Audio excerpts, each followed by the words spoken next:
This is my Road to Rank 1 series, where I take a brand new account and bring it all the way to Rank 1 in the world. Last season, I was able to make it all the way to Rank 4 in the world, but I couldn't get to Rank 1. So I'm going to be trying one more time this season to get all the way to Rank 1 in the world. Hope you enjoy. Okay, so I'm playing in the 4th position on this board, and this is a pretty interesting board for 4th. I anticipate it's going to be pretty hard of a game. So first position definitely takes a 5-8-10 here, and just a double ore with strong wheat. Second position now has a little bit more of a tougher choice. They can either take the 5-9-10 or E4-10, probably the 5-9-10, locking up the second best ore. You also have this nice 3-1 port by yourself. And now as third pick, I think you honestly take the 6-9-3, locking up the rare brick on the board. Or you can decide to take the 8-4-10, anticipating to get this. Or for third position, decide to actually lock up the last ore, take the 8-4-3 themselves.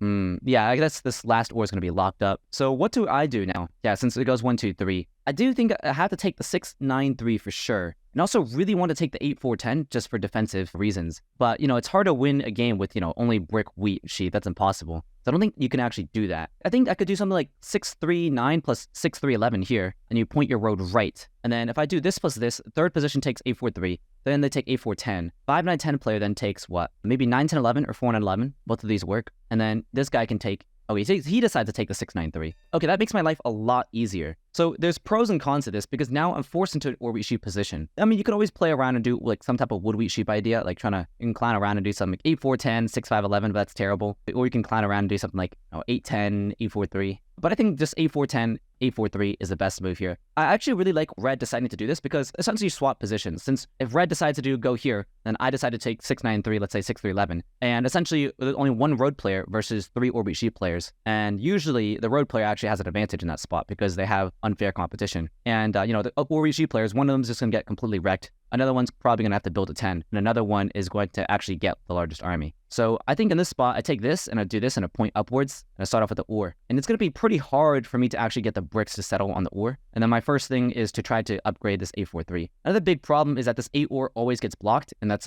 not very good. I need the 8 ore to be unblocked as much as possible. So I think I got to point my road downwards just for settlement spots.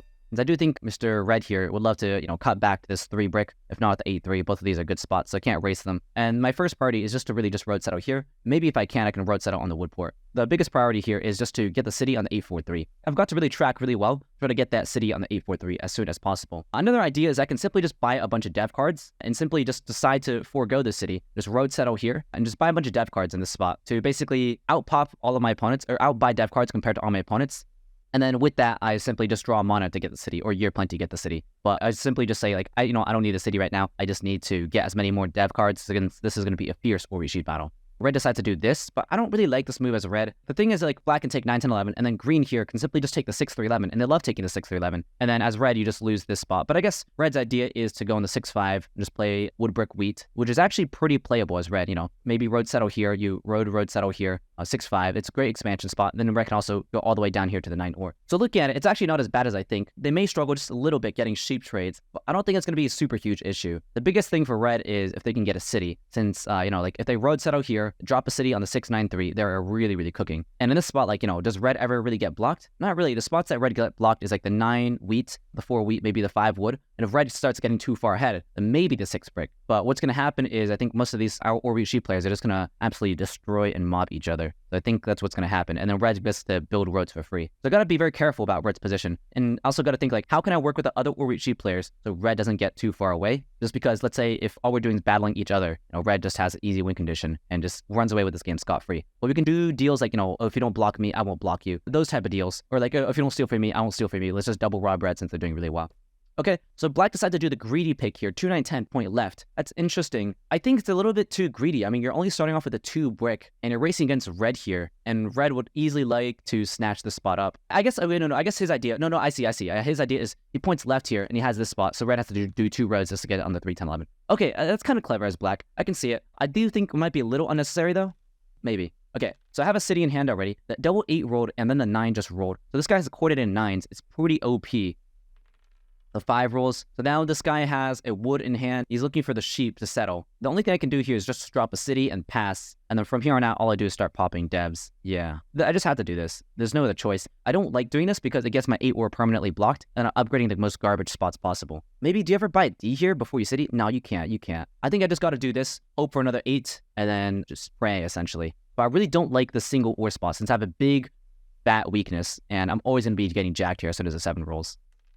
Get 11. Interesting. This guy's got more sheep now. He's probably going to sell his sheep to black is a problem eventually.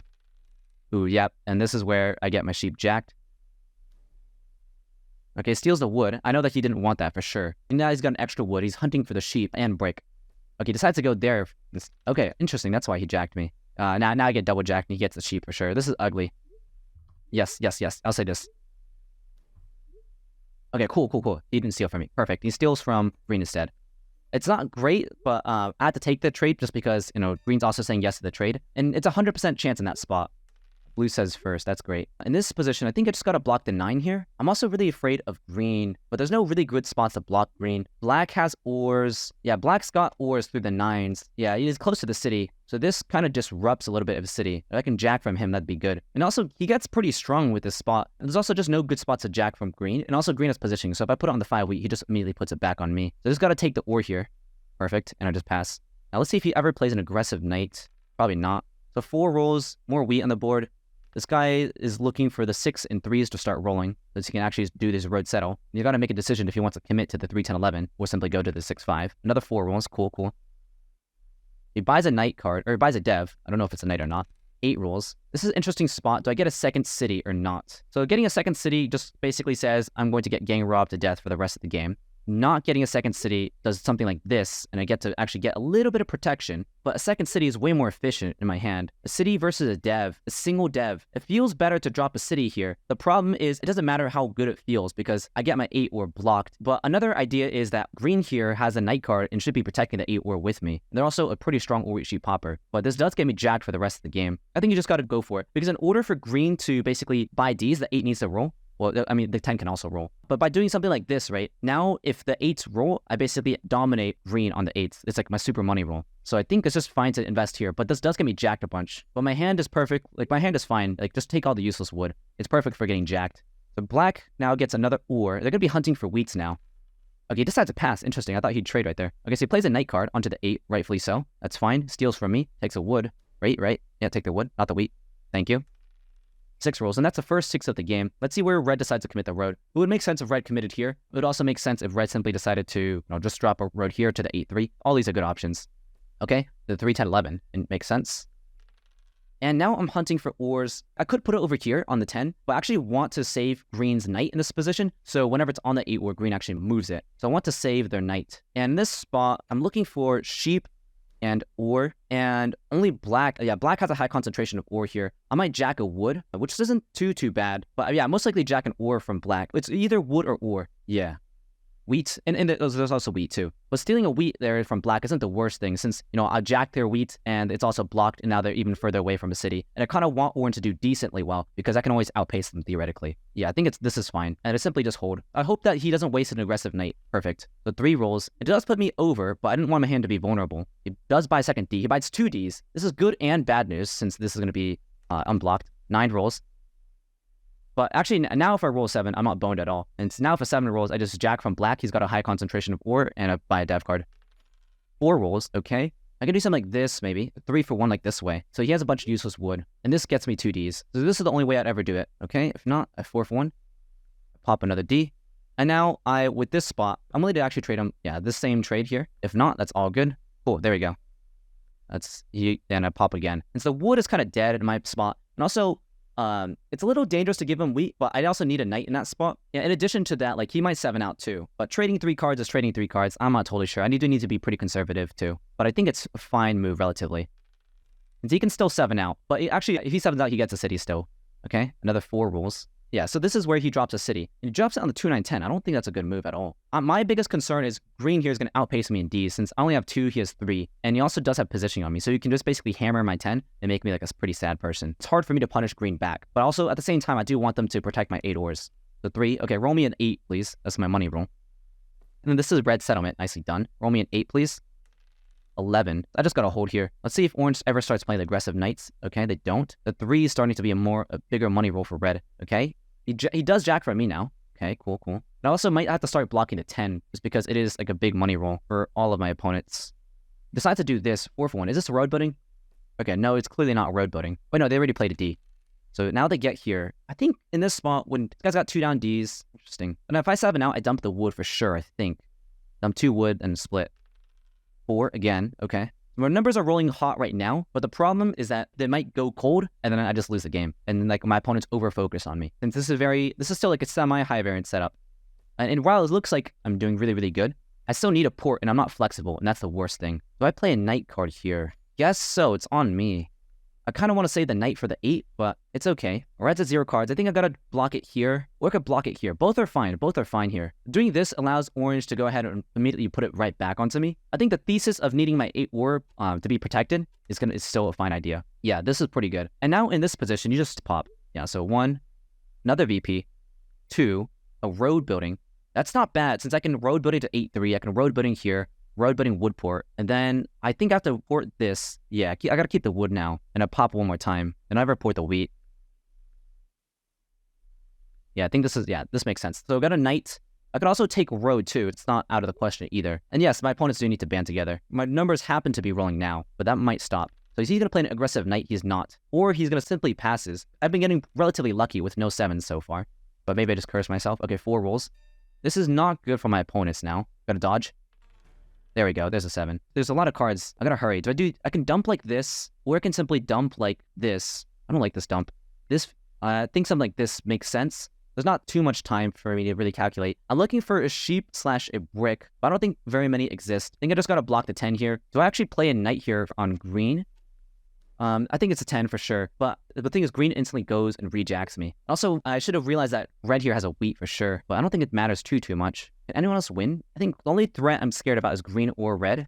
Let's jack from red here, just because I think they're the only person who can potentially win with road uncontested, you know. But there's also argument to rob from green because they're chasing me an army in that position. But no matter what, I've got a port for another wheat and pop.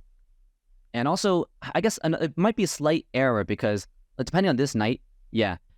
Now that this is a knight card, do I need to play a knight card myself to maintain positioning or to maintain knight pacing? I don't think so. I think it's fine to actually not do this and just have him put his knight on me. I could also play a road bidding. I think playing a road bidding is not bad either. I gotta play one dev card for sure this turn. I gotta play the road bidding. There's also argument to playing knights, but because I'm gonna be really getting robbed hard, I want to save the knights. But it's a little bit risky since I'm giving green pacing. So I think in this spot, I'm just gonna do something like this. Drop a road here. I could also drop a defensive road in this spot. It's not too bad. Since I already have 2 VPs, right? So let's drop a road here for sure. And another thing is if I drop this other road is I can actually get road too. I can simply just, take army and get road with a few 4s. And I already have 2 VPs, so isn't my path to victory simply just settle and city easily to win? Or do you simply say screw it and threaten road slightly? I don't hate this move. I don't hate this move at all. Okay, so he doesn't have a knight card. Interesting. That's good since I don't have to, that means I don't have to go. He blocks himself. Interesting. Okay, no, okay, that's why. He was just double jacking me. Got it. So now he does have knight pacing on me. And he drops a city himself. In that spot, maybe it was worth to actually jack from green there, just because they are still my knight competition and I don't have army locked. I think this road has its usefulness. It has its pros and cons. Depends if red decides to extend or not. If red decides to commit to the port, then now I have a small window. And now, in this spot, I gotta just continue robbing green, I think. I could solo him here. That's not bad either, just because they have double ores, and this does maximum damage, and green's really in the way of my win condition. So I think this is fine here. 5. It works out nicely. Okay, I gotta also pass faster, just because the more time I allow my opponents to talk, the more time they have to collude. So you could argue it's a slight inaccuracy for me to think so long, because I need to deny my opponents from working together. Oh, he passes it instantly. Yeah, that spot, they needed to try to feed green a dev card really, really badly. So now it's black's turn, and another 9 rolled here. So this is basically a city, and he's hunting for this. Black with double city, I'm not too afraid of. Like, how are they going to get the rest of their points, right? It's pretty tough, especially that I have, 2 VPs, and I'm going to be getting army. Unless, black gets a mono somehow, and even so, it's still pretty tough. I think the only real candidate to win this is maybe red. Winning sheep for 3 cards? Yeah, there's no sheep on the board, unfortunately. They're forced to pass. Another 8 rolls. This is pretty good for me, and I might be able to... I do have winning rolls now, so any 8 or 4. 8, there we go. There we go. Nicely done. So now I can just do this, port for 2 roads, and also, there we go. Like this. This jack from whoever I want. Nice, and I get, okay. Nice, so the extra road here actually ended up working out. Nice. Okay, well, cool.